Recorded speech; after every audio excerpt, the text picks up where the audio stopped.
ಸಿಬಲ್ ಎಂಬ famous lawyer ಮತ್ತು ಹಿಂದೂ ವಿರೋಧಿ ವಕೀಲಿಕೆಯ ಕಥೆಗಳು. ಹಿಂದೂಗಳ ಹಿತಾಸಕ್ತಿಯ ವಿರುದ್ಧ ಹೋರಾಡೋದೇ ಇವರ ಕೇಸ್ ಹಿಸ್ಟರಿ. ರಾಮ ಮಂದಿರದಿಂದ ಹಿಡಿದು ದಿಲ್ಲಿ ಗಲಭೆವರೆಗೂ ಇವರದ್ದು ಅದೇ ವಕೀಲಿಕೆ. ವಕ್ಫ್ ತಿದ್ದುಪಡಿ ಕಾಯ್ದೆ ಪ್ರಕರಣದಲ್ಲೂ ಮುಸ್ಲಿಂ ಪರ ವಾದಕ್ಕಿಳಿದಿದ್ದಾರೆ ಕಪಿಲ್ ಸಿಬಲ್. ದೇಶ ವಿರೋಧಿ ಸಂಘಟನೆ ಪರ ಫೀಲ್ಡ್ಗಿಳಿದಿದ್ದಾರೆ ಸುಪ್ರೀಂ ಕೋರ್ಟ್ ಲಾಯರ್. ತ್ರಿವಳಿ ತಲಾಕ್ ರದ್ದು ಪರ ಕಪಿಲ್ ಬ್ಯಾಟಿಂಗ್. ಸಿದ್ದು ಮಮತಾ ದೇವಿಗೆ ಇವರೇ ಆಪದ್ ಬಾಂಧವ. ಕಾಂಟ್ರವರ್ಷಿಯಲ್ ಪರ್ಸನಾಲಿಟಿಗಳೇ ಇವರ ಮೇನ್ ಕ್ಲೈಂಟ್ಗಳು. ನಮಸ್ಕಾರ ವೀಕ್ಷಕರೇ. ಕಪಿಲ್ ಸಿಬಲ್ ಭಾರತದ ಪ್ರಖ್ಯಾತ ವಕೀಲರು, ರಾಜ್ಯಸಭಾ ಸಂಸದರು, ಸುಪ್ರೀಂ ಕೋರ್ಟ್ನ ಬಾರ್ ಅಸೋಸಿಯೇಷನ್ನ ಅಧ್ಯಕ್ಷರು. ಇದು ಇವರ ನಾರ್ಮಲ್ ಇಂಟ್ರಡಕ್ಷನ್. ಆದರೆ ಇಡೀ ದೇಶಕ್ಕೆ ಇವರು ಗೊತ್ತಾಗಿರೋದು ಇವರ ವಕೀಲಿಕೆಯಿಂದ, ಅದರಲ್ಲೇ ಎಸ್ಪೆಷಲಿ ಹಿಂದೂ ವಿರೋಧಿ ವಕೀಲಿಕೆಯಿಂದ. ರಾಮ ಮಂದಿರದ ವಿವಾದದಿಂದ ಹಿಡಿದು ದಿಲ್ಲಿ ಗಲಭೆವರೆಗೂ, ತ್ರಿವಳಿ ತಲಾಕ್ ರದ್ದಿನಿಂದ ಹಿಡಿದು ಆರ್ಟಿಕಲ್ 370 ರದ್ದಿನವರೆಗೂ ಇವರದ್ದು ಹಿಂದೂ ವಿರೋಧಿ ವಕೀಲಿಕೆ. ಸುಪ್ರೀಂ ಕೋರ್ಟ್ನಲ್ಲಿ ಹಲವು ಹೈ ಪ್ರೊಫೈಲ್ ಕೇಸ್ಗಳಲ್ಲಿ ಇವರು ವಾದ ಮಂಡಿಸಿದ್ದಾರೆ. ಅದು ಹಿಂದೂಗಳ ಭಾವನೆಗೆ ವಿರುದ್ಧವಾದದ್ದು, ಒಟ್ಟಾರೆ ಭಾರತೀಯರ ಸೆಂಟಿಮೆಂಟಿಗೆ ವಿರುದ್ಧವಾದಂಥವು. ಅವರ ಈ ಹಿಂದೂ ವಿರೋಧಿ ಕರಾಳ ಪರಂಪರೆ ಮುಂದುವರೆದಿದ್ದು ಈಗ ಅವರ ಕೈನಲ್ಲಿರೋ ಹಿಂದೂ ವಿರೋಧಿ ಇಸ್ಲಾಂ ಪರ ಕೇಸ್ ಯಾವುದು ಗೊತ್ತಾ? ಅದುವೇ ರಾಜ್ಯಸಭೆ ಹಾಗೂ ಲೋಕಸಭೆಯಲ್ಲಿ ಮಂಡನೆಯಾಗಿರೋ, ರಾಷ್ಟ್ರಪತಿಗಳಿಂದ ಅಂಕಿತವಾಗಿರೋ ವಕ್ಫ್ ತಿದ್ದುಪಡಿ ಕಾಯ್ದೆ ವಿರುದ್ಧ. ಕೋಟಿ ಕೋಟಿ ಎಕರೆ ಭೂಮಿಯನ್ನ ಗುಳುಂ ಮಾಡಿರೋ, ಹಗಲು ದರೋಡೆ ಮಾಡಿರೋ ವಕ್ಫ್ ಬೋರ್ಡ್ನ ಆಟಾಟೋಪಕ್ಕೆ ಲಂಗು ಲಗಾಮ ಹಾಕೋದಕ್ಕೆ ಕೇಂದ್ರ ಸರ್ಕಾರ ಈ ಕಾಯ್ದೆಯನ್ನ ಜಾರಿಗೆ ತಂದಿದೆ. ಆದರೆ ಬಹುತೇಕ ಮುಸ್ಲಿಮರು ಈ ಒಂದು ಕಾಯ್ದೆಯನ್ನ ವಿರೋಧಿಸಿದ್ದಾರೆ. ಈ ಮುಸ್ಲಿಮರ ಪರ ಈಗ ಕಪಿಲ್ ಸಿಬಲ್ ಸುಪ್ರೀಂ ಕೋರ್ಟ್ನಲ್ಲಿ ಕರಿಕೋಟು ಹಾಕಿ ಅವರ ಪರವೇ ವಾದ ಮಂಡಿಸೋಕೆ ಮುಂದಾಗಿದ್ದಾರೆ. ಜಮೈತ್ ಉಲೇಮಾ ಈ ಹಿಂದ್ ಪರ ಸುಪ್ರೀಂ ಕೋರ್ಟ್ನಲ್ಲಿ ವಕಾಲತನ ಮಾಡೋದಕ್ಕೆ ರೆಡಿಯಾಗಿದ್ದಾರೆ. ಈ ಜಮೈತ್ ಉಲೇಮಾ ಈ ಹಿಂದ್ ಈ ಸಂಘಟನೆಯ ಕರಾಳ ಹಿಸ್ಟ್ರಿ ಕೇಳಿದ್ರೇ ನೀವು ಬೆಚ್ಚ ಬೀಳ್ತೀರಾ. ಯಾಕಂದ್ರೆ ಕಳೆದ 1 ದಶಕದಿಂದ ಭಯೋತ್ಪಾದನಾ ಪ್ರಕರಣಗಳ ಆರೋಪಿಗಳಾದಂತಹ ಮುಸ್ಲಿಮರಿಗೆ ಇವರು ಅಭಯವನ್ನ ನೀಡ್ತಾ ಬಂದಿದ್ದಾರೆ, ಕಾನೂನು ಬೆಂಬಲವನ್ನ ನೀಡ್ತಾ ಬಂದಿದ್ದಾರೆ. ಇಂತಹ ದೇಶದ್ರೋಹಿ ಸಂಘಟನೆ ಪರ ಫೀಲ್ಡ್ಗೆ ಇಳಿದಿದ್ದಾರೆ ಕಪಿಲ್ ಸಿಬಲ್.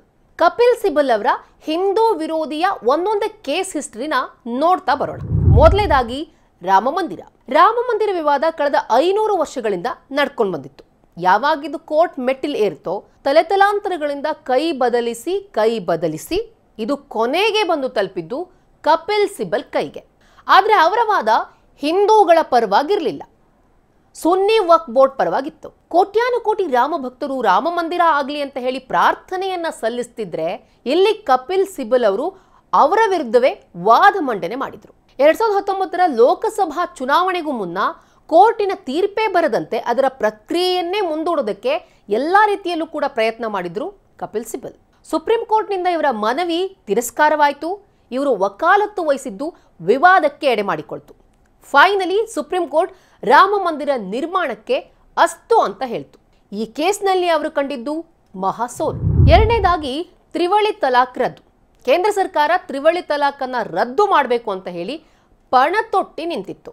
2017ರಲ್ಲಿ ಕಪಿಲ್ ಸಿಬಲ್ ತ್ರಿವಳಿ ತಲಾಕ್ ಪ್ರಾಕ್ಟೀಸ್ನ ಡಿಫೆಂಡ್ ಮಾಡಿ ವಾದವನ್ನ ಮಂಡನೆ ಮಾಡಿದ್ರು. All India Muslim personal law board ಪರ ವಕಾಲತ್ತನ್ನ ವಹಿಸಿದ್ರು. ಫೈನಲಿ ಸುಪ್ರೀಂ ಕೋರ್ಟ್ ತ್ರಿವಳಿ ತಲಾಖನ್ನ ರದ್ದು ಮಾಡಿ ಆದೇಶ ಹೊರಡಿಸಿತು. ಇಲ್ಲೂ ಕೂಡ ಕಪಿಲ್ ಸಿಬಲ್ ಕಂಡಿದ್ದು ಮತ್ತೊಂದು ಸೋಲು. ಕೇಸ್ ನಂಬರ್ 3 ಆರ್ಟಿಕಲ್ 370 ರದ್ದು. ಕಾಶ್ಮೀರಕ್ಕೆ ದಶಕಗಟ್ಟಲೆ ವಿಶೇಷ ಸ್ಥಾನಮಾನವನ್ನು ನೀಡಿ ಭಾರತದಿಂದ ಪರಕೀಯ ಅನ್ನುವಂತೆ ಮಾಡಿದಂತಹ ಆರ್ಟಿಕಲ್ 370ಯನ್ನ ಮೋದಿ ಸರ್ಕಾರ ಏನ್ ಕಿತ್ತೆಸಿತಲ್ಲ, ಅದನ್ನ ಮರುಸ್ಥಾಪನೆ ಮಾಡಬೇಕು ಅಂತ ಹೇಳಿ ಇದೇ ಕಪಿಲ್ ಸಿಬಲ್ ಸುಪ್ರೀಂ ಕೋರ್ಟ್ನಲ್ಲಿ ವಾದ ಮಂಡಿಸಿದ್ರು. ಆರ್ಟಿಕಲ್ 370 ಭಾರತ ಸಂವಿಧಾನದ ಮೂಲಭೂತ ಹಕ್ಕು, ಇದನ್ನ ರದ್ದು ಮಾಡಬಾರದು ಅಂತ ಹೇಳಿ ವಾದ ಮಂಡಿಸಿದ್ರು. ಆದ್ರೆ 2019ರಲ್ಲಿ ಕೇಂದ್ರ ಸರ್ಕಾರ ಆರ್ಟಿಕಲ್ 370ಯನ್ನ ರದ್ದು ಮಾಡಿ ಆದೇಶವನ್ನ ಹೊರಡಿಸಿತು. ಕೇಂದ್ರದ ಈ ಒಂದು ಆದೇಶವನ್ನ ಸುಪ್ರೀಂ ಕೋರ್ಟ್ ಕೂಡ ತಳ್ಳಿ ಹಾಕಿಲ್ಲ. ಅಗೇನ್ ಕಪಿಲ್ ಸಿಬಲ್ ಇಲ್ಲೂ ಕಂಡಿದ್ದು ಕೂಡ ಸೋಲಿನ ಆಘಾತ.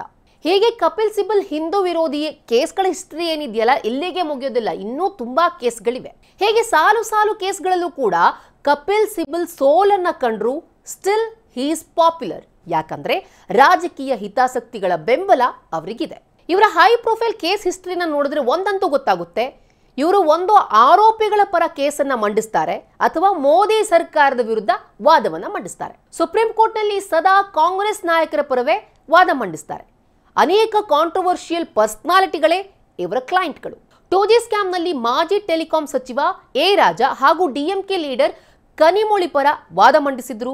ಅದರ ಜೊತೆಗೆ ಕಲ್ಲಿದ್ದಲು ಹಗರಣದಲ್ಲಿ ಮಾಜಿ ಪ್ರಧಾನಿ ಮನಮೋಹನ್ ಸಿಂಗ್ ಪರ ಕೂಡ ವಕಾಲತ್ತನ ವಹಿಸಿದ್ರು. ಸುಬ್ರಮಣಿಯನ್ ಸ್ವಾಮಿ ಹಾಕಿದ ನ್ಯಾಷನಲ್ ಹೆರಾಲ್ಡ್ ಕೇಸ್ನಲ್ಲಿ ಸೋನಿಯಾ ಗಾಂಧಿ ಹಾಗೂ ರಾಹುಲ್ ಗಾಂಧಿ ಪರ ಅಖಾಡಕ್ಕಿಳಿದಿದ್ರು ಕಪಿಲ್. ಇನ್ನು ಆಗಸ್ಟಾ ವೆಸ್ಟ್ಲ್ಯಾಂಡ್ ಹೆಲಿಕಾಪ್ಟರ್ ಹಗರಣದಲ್ಲಿ ಮಿಡ್ಲ್ ಮ್ಯಾನ್ ಕ್ರಿಶ್ಚಿಯನ್ ಮೈಕೆಲ್ ಪರ ಬ್ಯಾಟ್ ಬೀಸಿದ್ರು ಕಪಿಲ್ ಸಿಬಲ್. ಸಹರಾ ಬಿರ್ಲಾ ಡೈರಿ ಕೇಸ್ನಲ್ಲಿ ಕುಮಾರ್ ಮಂಗಲಂ ಬಿರ್ಲಾ ಪರ ವಾದವನ್ನ ಮಂಡಿಸಿದ್ರು. ಅವರ ಪರ ಜಾತ್ಯತೀತತೆ ಮತ್ತು ಅಲ್ಪಸಂಖ್ಯಾತರ ಹಕ್ಕುಗಳ ಪರ ಮಾತನಾಡೋದು ಅಂದ್ರೆ ಹಿಂದೂಗಳ ನಂಬಿಕೆಗಳ ವಿರುದ್ಧ ಮಾತಾಡೋದು ಅಂತಾನೆ ಅರ್ಥ. ತುಂಬಾನೇ ಸೋತಿದ್ದಾರೆ, ಬಟ್ ಸ್ಟಿಲ್ ಹಿ ಸಕ್ಸಸ್ಫುಲ್.